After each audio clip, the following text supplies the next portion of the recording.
Welcome to No Permission Necessary. We are here to remind you you don't need permission to speak, to lead, or to take up space.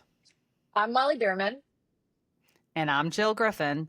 And today I'm putting Molly in the hot seat. My co host, a friend, a woman who has built her voice through recovery, leadership, being relentless, which has been the word of the month for you.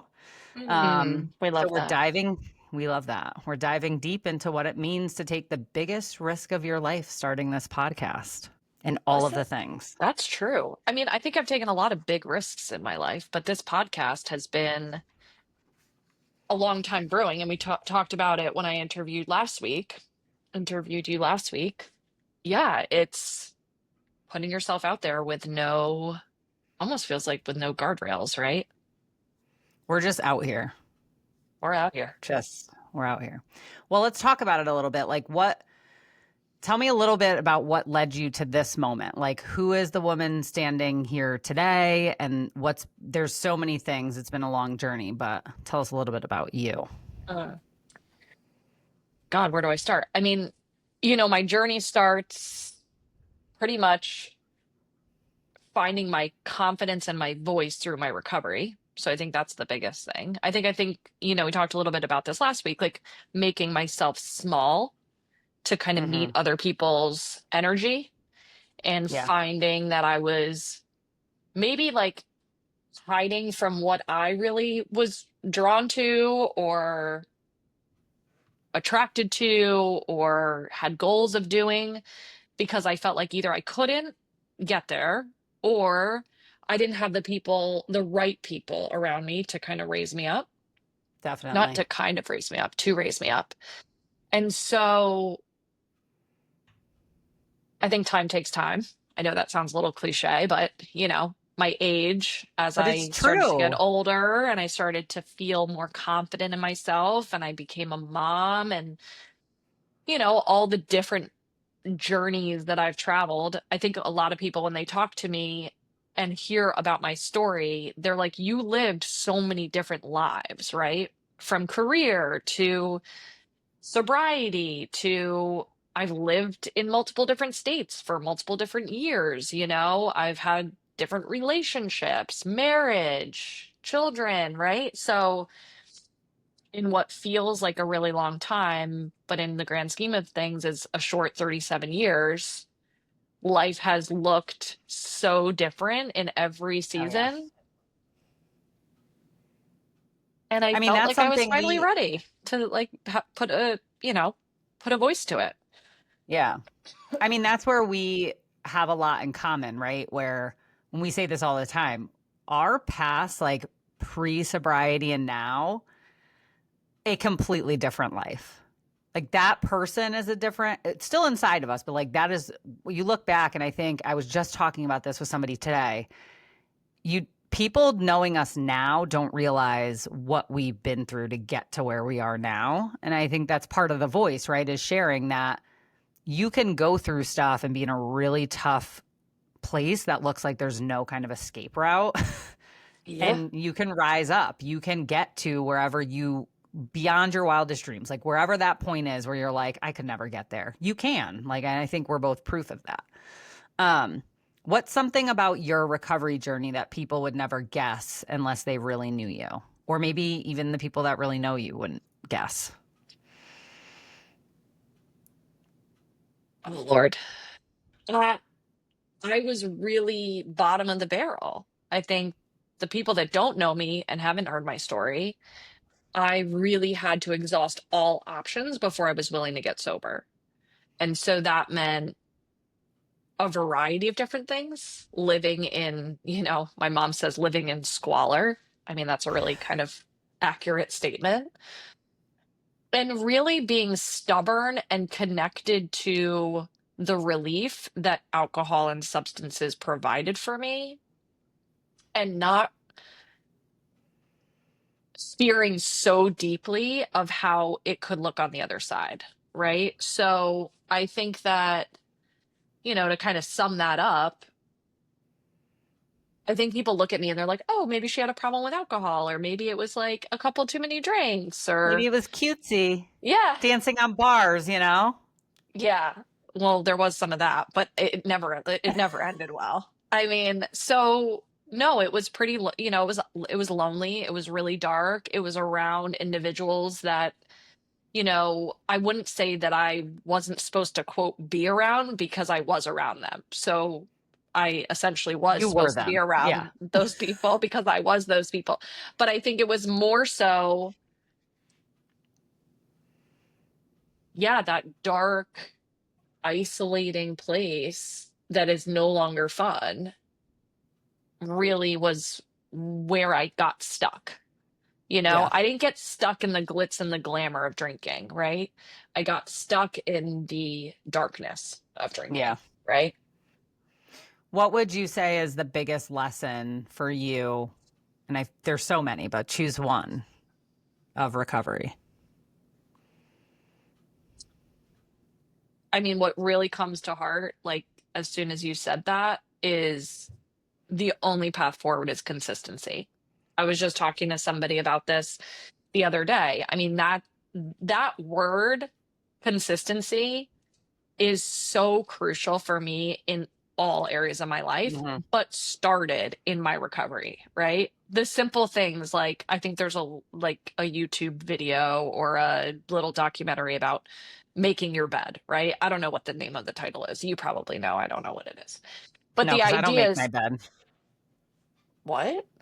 We'll talk about that later. I don't make my We bed. will definitely talk about that later because I am floored that you don't make your bed. I don't know why. I don't know why you're surprised by this. Whoa. I mean, it tracks because you left your Kindle. But anyway, I what it taught me, recovery taught me, was consistency. Every morning I had to do certain things, right? I had to make my bed, I had to do a chore or whatever it was Hmm. when I was living in the recovery house. Like I had to do these steps. And through that, it's really taught me that structure, consistency, and routine really catapults you into the life that you want to embody, Absolutely. right?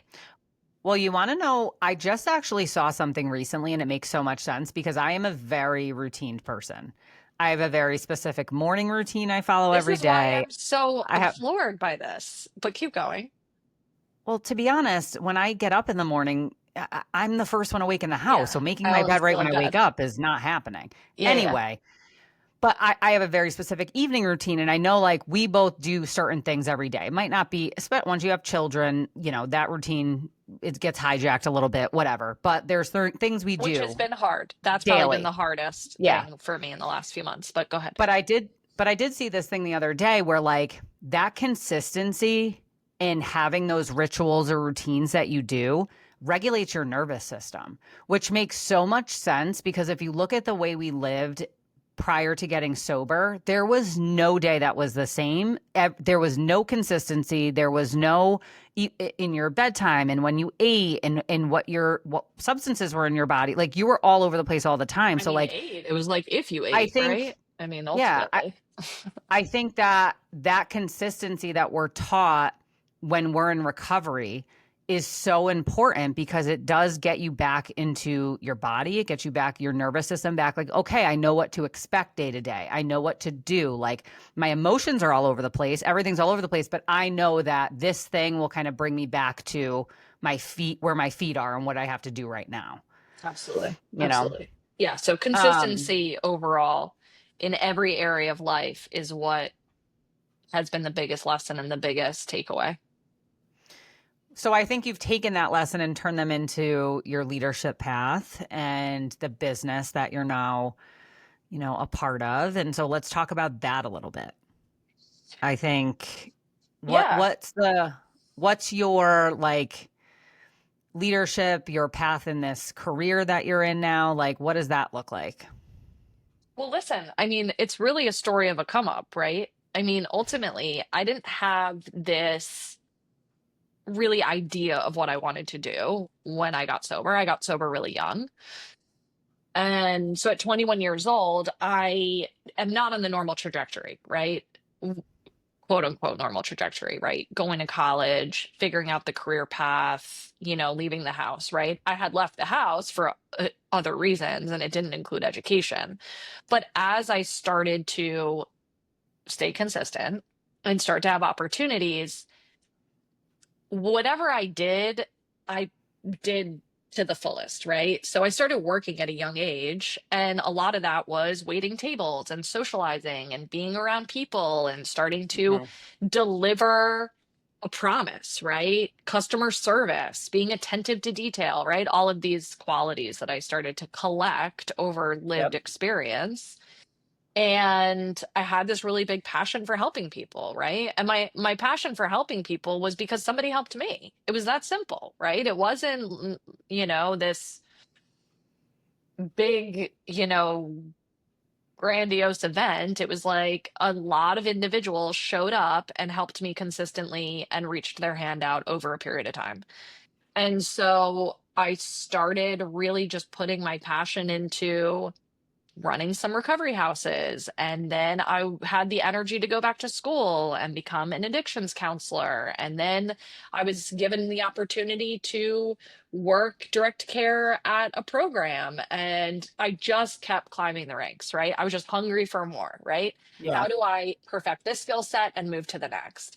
And really, what evolved over 15 years was that, and I can't believe it's been 15 years that I've worked in behavioral health, because some days it feels like a blink of an eye, right? That I Yeah. just can't believe that I've lived all these chapters.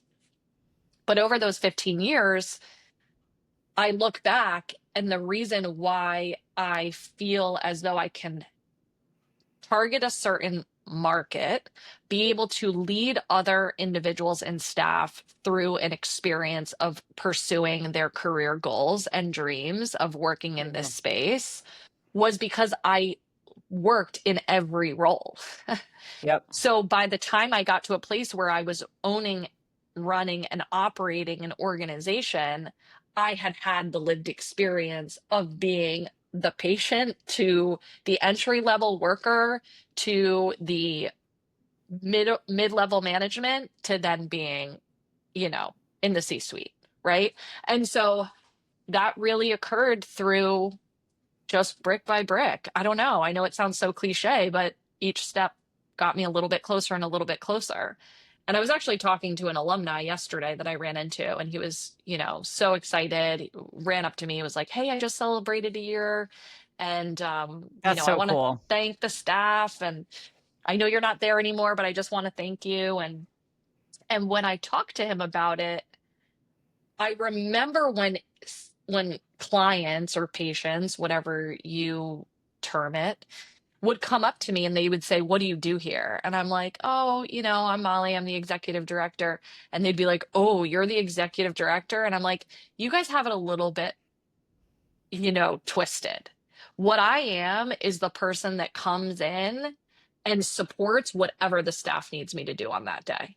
So Yeah. any given day looked so different. And so I think that was really my leadership style during that time, and it helped me to shape me into what I'm doing now, which is, Well, you know, we'll get into that at some point, but I mean, two things that came up. Like, one, when you were just describing that style of leadership, what always sticks with me is like servant leadership, Mhm. right? Like even when I was in the clinical director roles, or even now, you're considered the boss, right? And then there's this power dynamic. But the reality is, I'm still scrubbing toilets if I need to. I'm still doing the bottom of the barrel work. Like, I joke all the time here. I'm like, somehow I'm the IT person. I should be the last person doing that, I but somehow also I am, I also can you know? relate to that. Yeah. Yep. Because we wear all the hats and I just jump in wherever I'm needed. And it's like, it's serving the people that work for you and not being that, like, there's a difference between being a leader and a boss. And I think you and I like really identify with that. The other thing that came up is like climbing the ranks. I feel like, especially in behavioral health, and part of why we started the podcast, honestly, like the system does not support building leaders. What happens is, you're a good tech.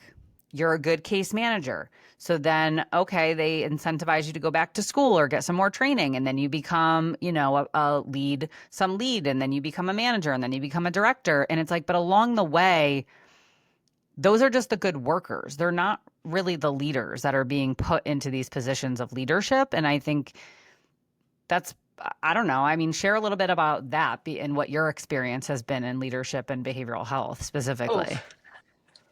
I mean, that could be a whole topic in and of itself, but I'll say that when you look at mid-level management, when they climb from entry-level worker, first experience, hungry to help, right? There's one thing I always say when you get into this behavioral health space, right?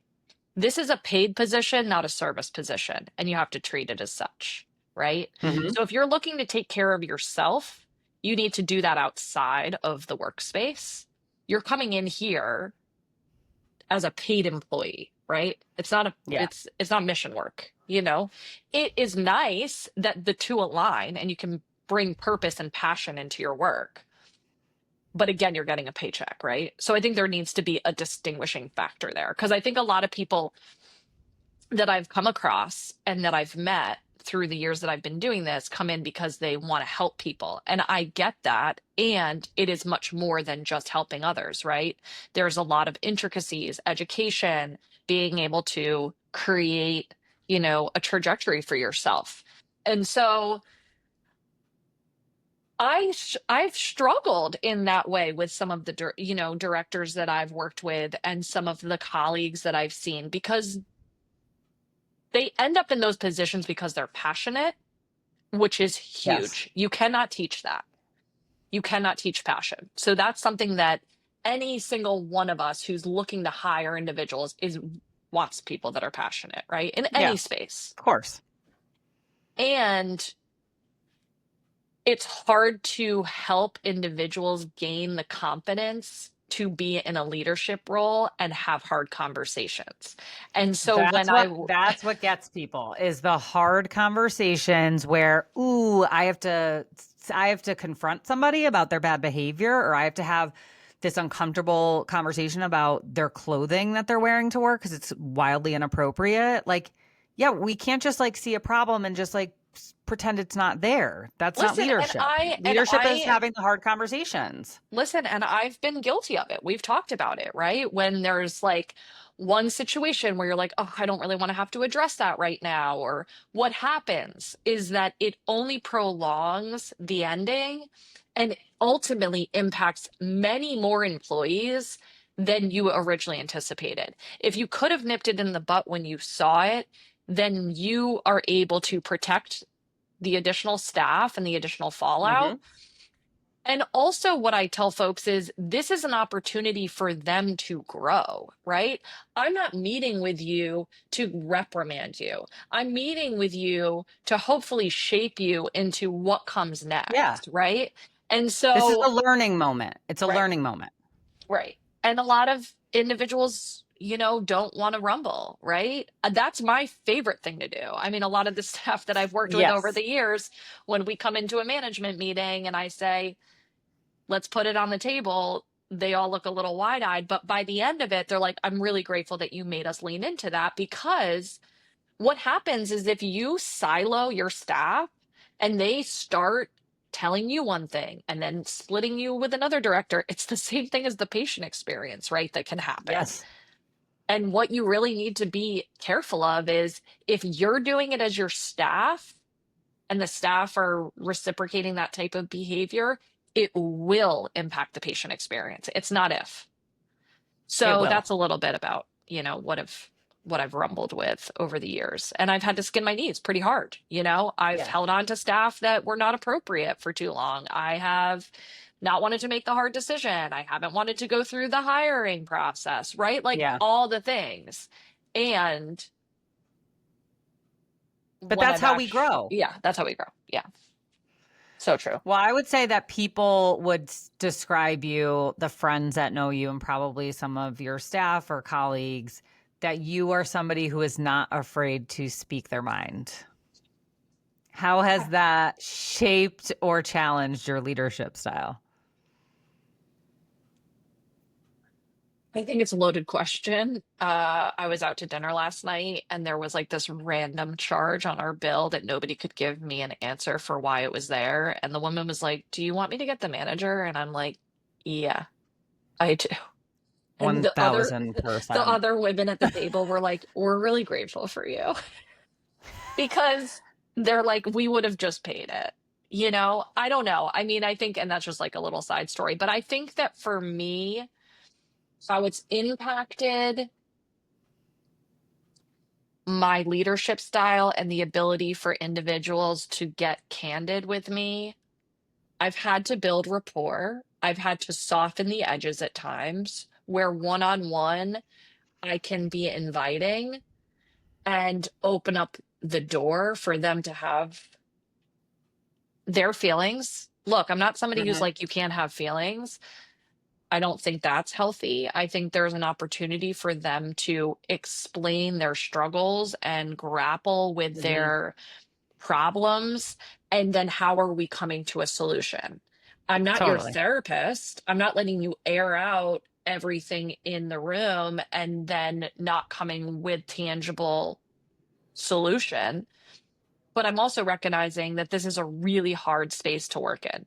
You work with people who are broken, in crisis, and really have no other place to turn, and they're entrusting that us as individuals are going to walk them out of that darkness, right?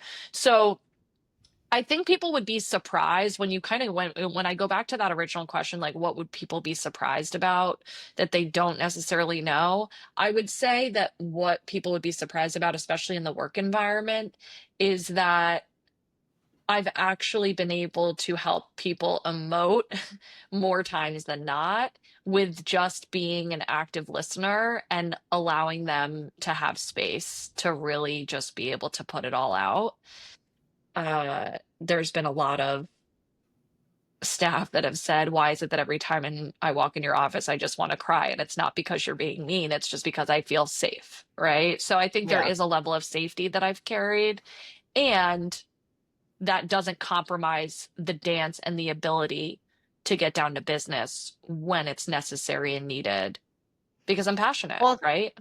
yeah. Well, it's one of those things where, you're our kids, for instance, right? Like they're angels at school or at daycare, and then they completely fall apart at home, right? Because we're their safe space. And I feel like it's the Uh, same thing where when we're patient facing, right? We can't lose our shit. We need to keep it together. You need to like put on your best self and whatever. And then it's like in the supervision session is when they can kind of fall apart a little bit around like I'm actually, I got all this stuff going on at home. It's really affecting, XYZ. And again, not the therapist, but I think in leadership, it's like also understanding. And this is where I think I struggle a little bit with our field at some points because it's like, are we treating the staff and our colleagues as humans first, not just like the employee or the role? And because as humans first, like we're a people business. Like and if you're in customer service, period, what if a restaurant, when you're people facing and you're a people business, your emotions are going to affect your work because you're dealing with people and like people set us off. Like that's just the reality. It's a and there's trickle some effect. people and there's some people that really have not worked well with my leadership style, right? Like there have been people that I have not been able to connect with on that level.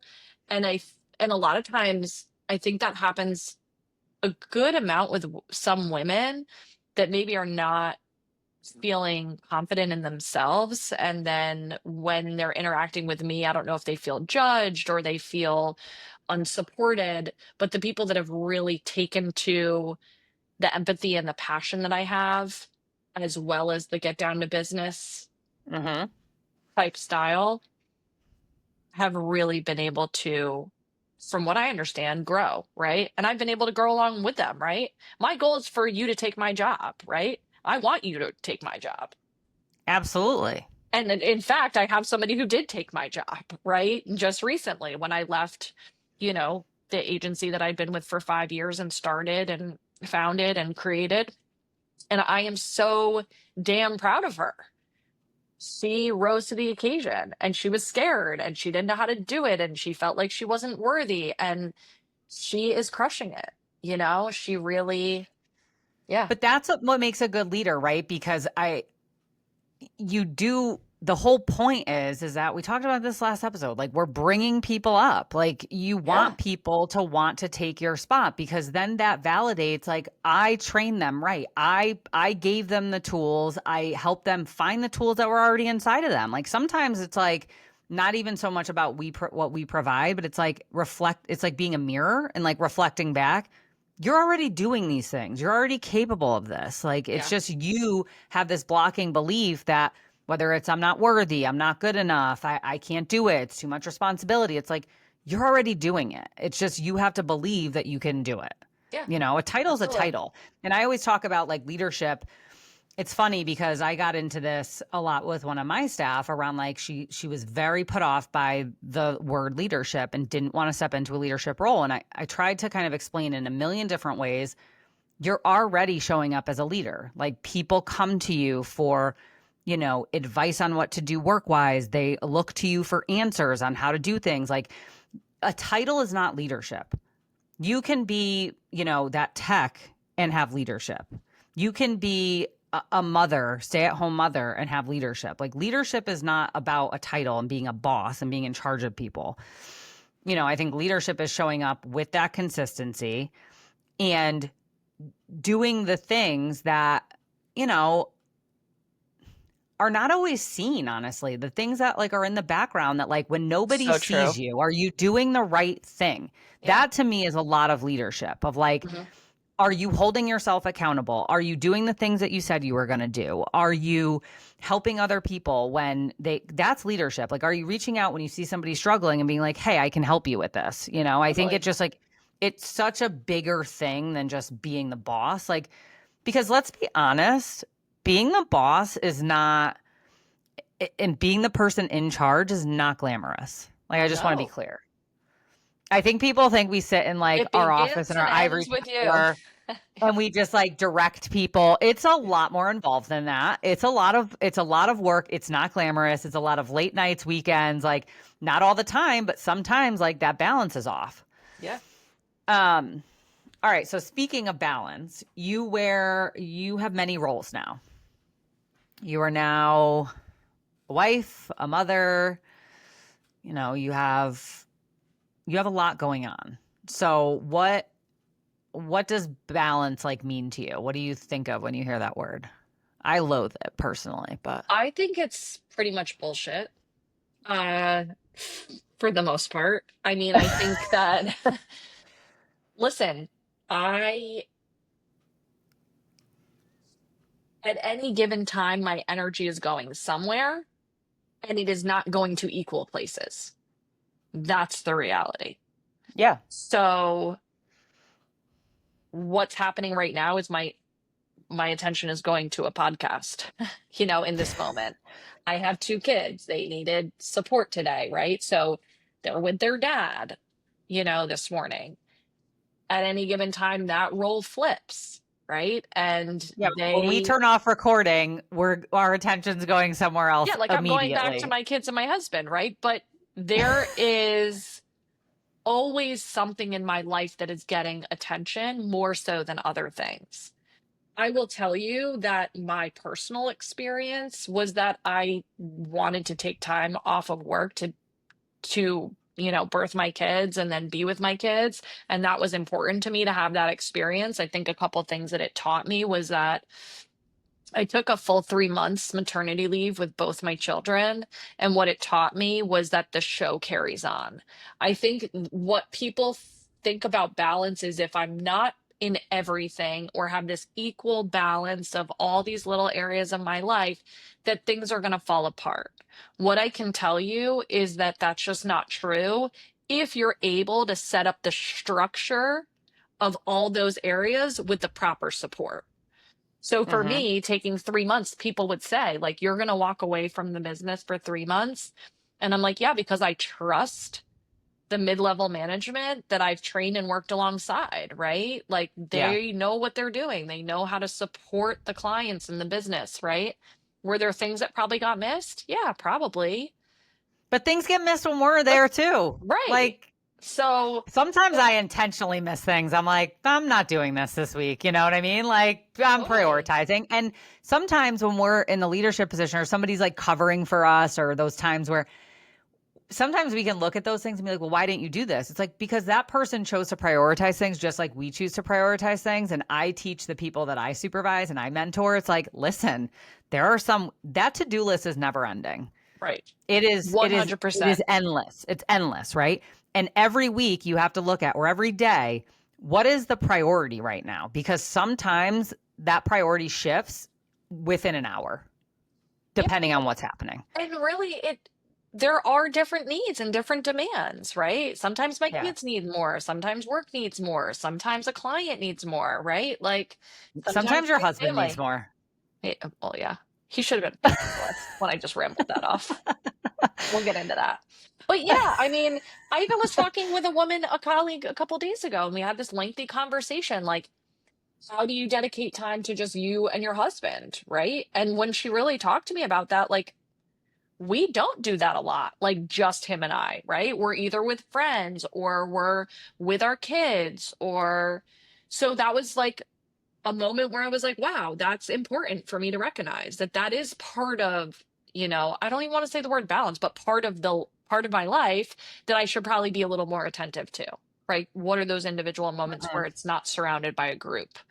And there's So seasons. You're also in the thick of it. You have small children. Like it small. changes. You're in the thick of it.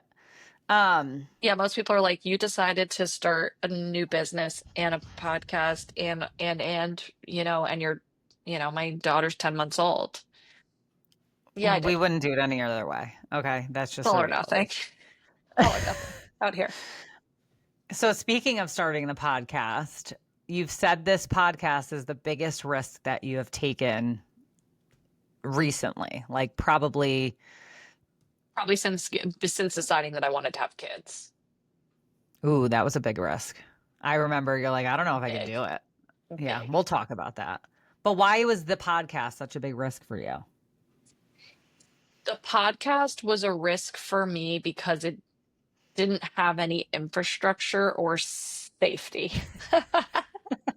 We're just winging it It out was here. kind of like, hey, we're going to do this podcast, and we had talked about it.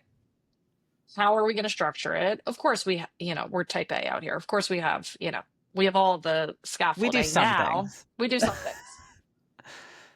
But it was a lot of free flow, not a lot of process, right? So when I work in an agency that's really contained, or I've worked in the different roles that I've, ranked up through, there was always some scaffolding that already existed. It wasn't just me alone with, my co-host and friend and, feels like, sisterhood, right?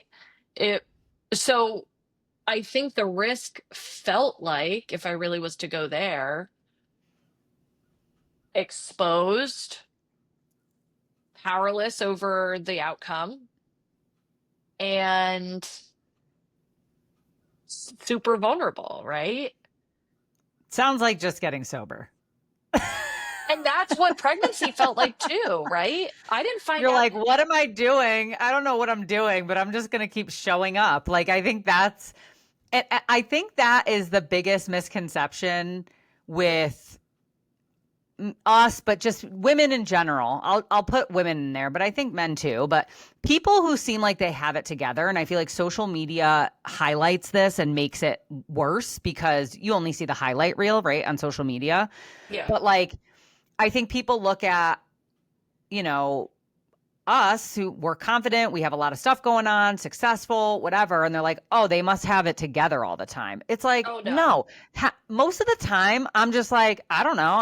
I don't have a plan. I'm just like winging it. Like I'm just figuring it out, and I trust that whatever the outcome's going to be, it'll be good, or it won't. But I'm still going to survive. Like, what's the worst thing that's going to happen? Well, there's not, when I think that the podcast just felt a couple reasons is that as I've evolved and had children, and I talked a little bit on this about this on someone else's, podcast, was that I think a little bit more about what I put into the ether because I have kids, right? So me 10 years ago being like, let's do a podcast, it's like, okay, wheels are off. Let's just do it, right? That would have But been even more unhinged if correct. everyone can imagine. Unfiltered. I mean, Unfiltered. we're pretty unfiltered, but I think the thoughts that were coming then were a little less well. Little less well. I'll put it And that way. probably not super linear. So I think that, yeah, I mean, I think that this is a time where it feels impactful to do it, and also, yeah, a little scary. I feel like I'm catching my stride though. I mean, Yeah. granted, it hasn't, We're good. we haven't aired yet, so let's see how see how that goes. Like and subscribe, people, to just make sure that we're on the right track.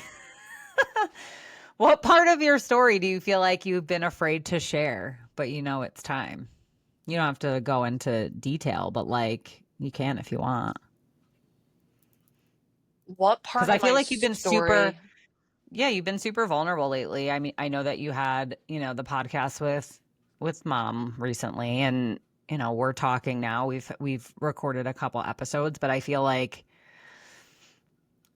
I don't know. I think this is more public, and like what part of you do you feel like you haven't really spoken about publicly? I feel like I publicly share about my recovery in the recovery world, and that feels really safe and comfortable. I think that where I have grappled and what I'm coming to terms with now is how I can actually put a voice, face to moms and women in their recovery journey that are fearful to say it.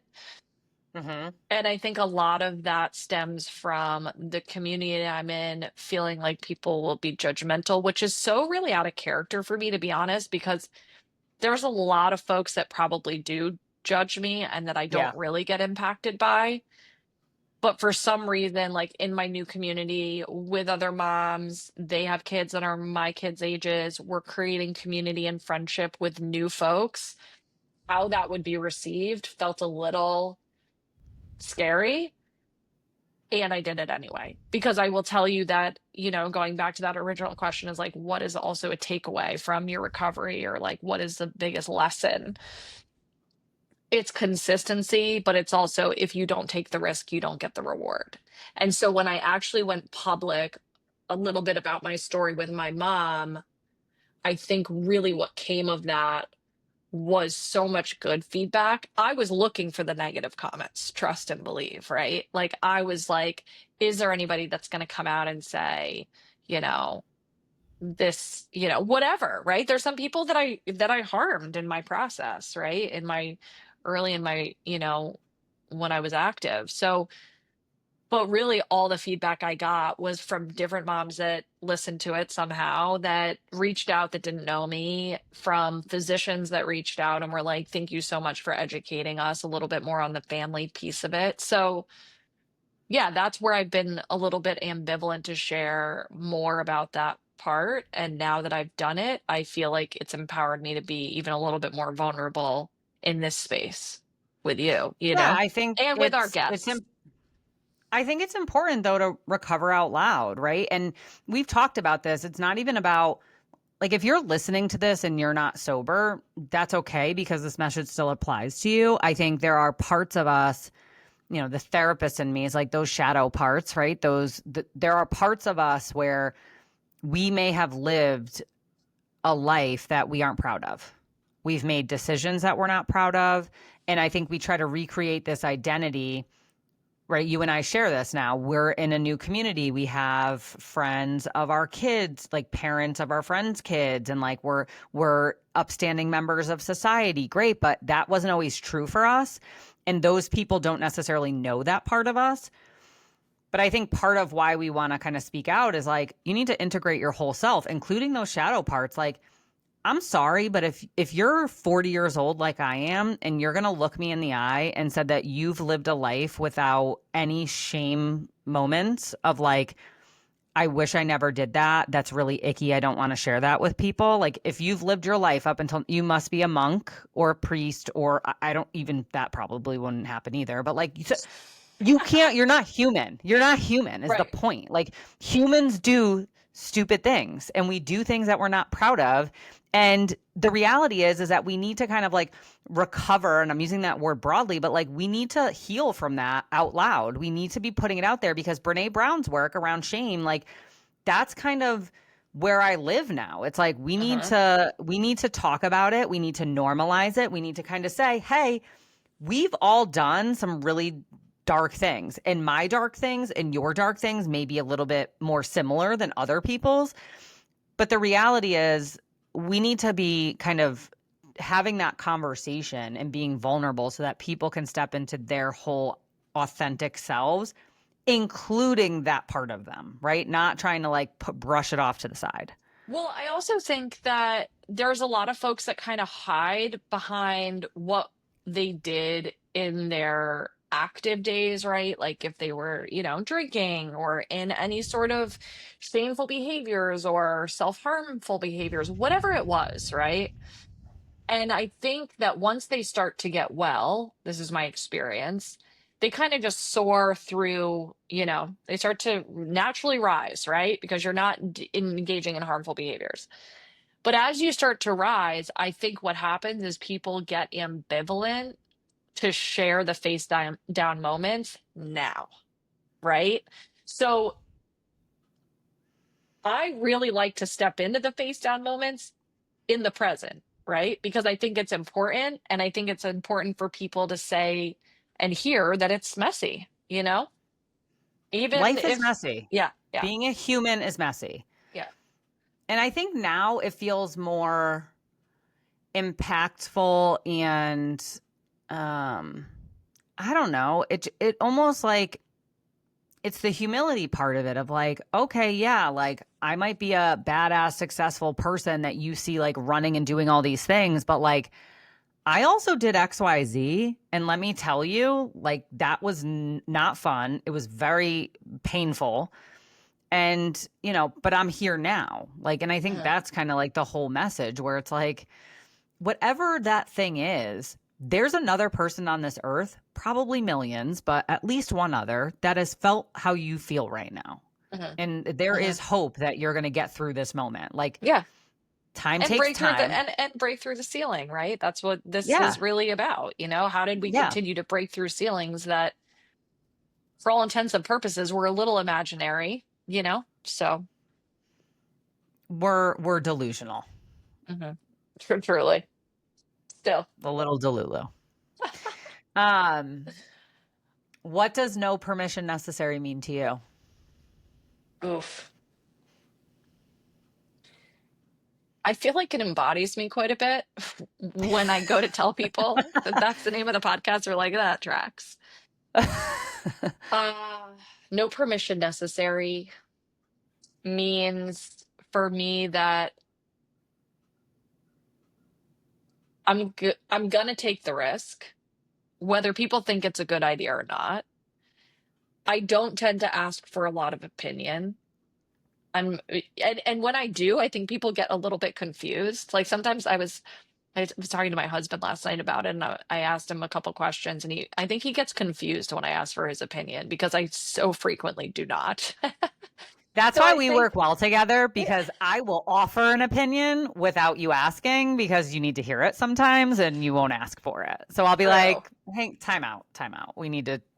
Let's just circle back. Yeah, so I think that's a really good explanation, right? Like, honestly, no permission necessary is that I'm not really going to ask for the opinion. I'm going to take the risk, and I need people around me that are going to give the opinion without asking permission from me, right? I mean, that's a really great definition, to be quite Yeah. honest. Not We just asking for came your up with that on the consent. We're, fly. Yeah. we're doing it anyway. Okay. Yeah. Sometimes. Um, all right. Is there anything you haven't shared? You feel like really compelled to share today? I think that the only thing that I feel really compelled to share about is that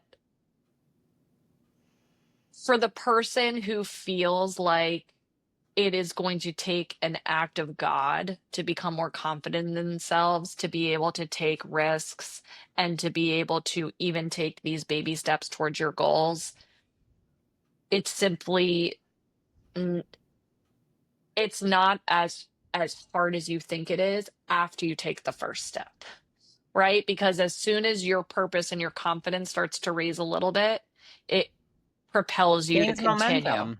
Yeah. Yeah. It just needs a little bit of a push. So I think that really what I want to say is that if you're here for a reason. I don't believe anything happens by accident.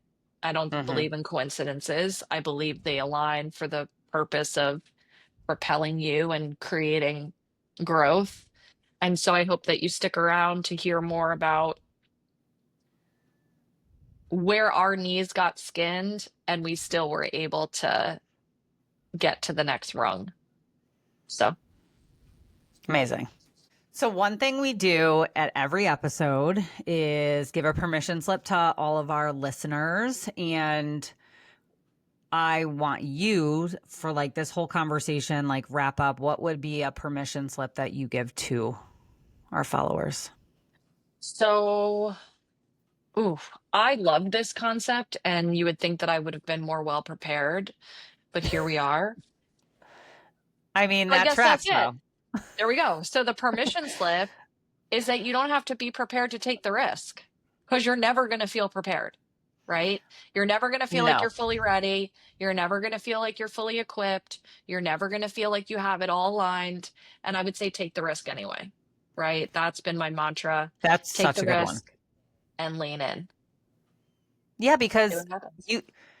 you're never going to be 100%. There's always going to be a little doubt, there's always going to be a fear, there's always going to be what ifs. You have to just jump in and see where it takes you, because I will say that usually when you start something, the way you thought it was going to be is never how it ends up being.